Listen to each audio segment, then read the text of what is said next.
know we have a lot of people who have tried, all the antihistamines. They've tried even the Xolair, and they're not making progress. They seem to not be responding to the Xolair. So are you saying that it takes longer for the Xolair to work and they might need more? Exactly. I was going to jump right in because you touched on two of the most common mistakes. One antihistamine doesn't work. Well, let's try a second one. Oh, it didn't work. Let's try a third one. That will not bring you to complete response of your disease, which is what we want for you.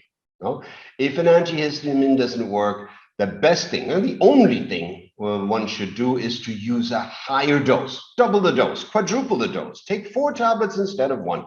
And quite frankly, in practice, at least in my country, that's where we stall. That's where sometimes patients, sometimes physicians, they say, oh, I don't know, should I really double the dose? It says I should only take 1 per day. And what if I do this for many months or years?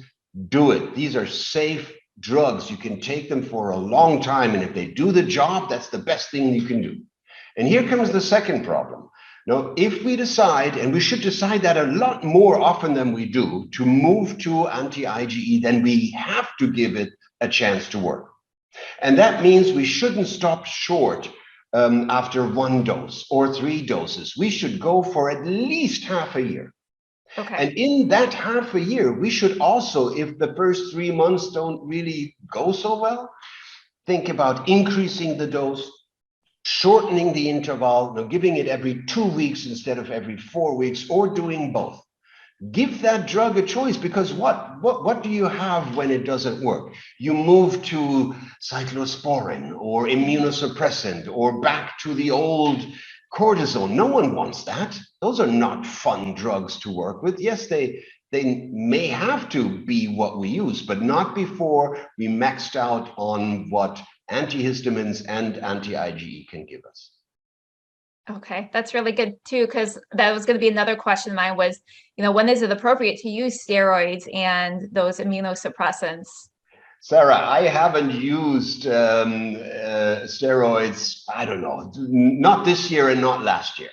And I see a lot of patients with chronic, and maybe you have guessed it, I tend to see the ones that have a lot of problems and have not had good responses to other treatments. There is a way for every patient, and we will not give up. No patient left behind.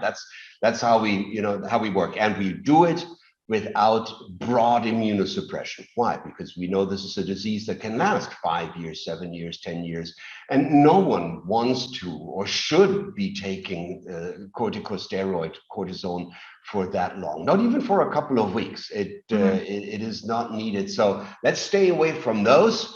And let's move to modern treatment. And you've seen in the guideline we have anti-IgE. Today, when anti-IgE does not work, I move to off-label treatment with other biologics like dupilumab, which is an anti-IL-4/13, or secukinumab, it's an anti-IL-17. They all have that MAP at the end, which means they're biologics, they're targeted treatment.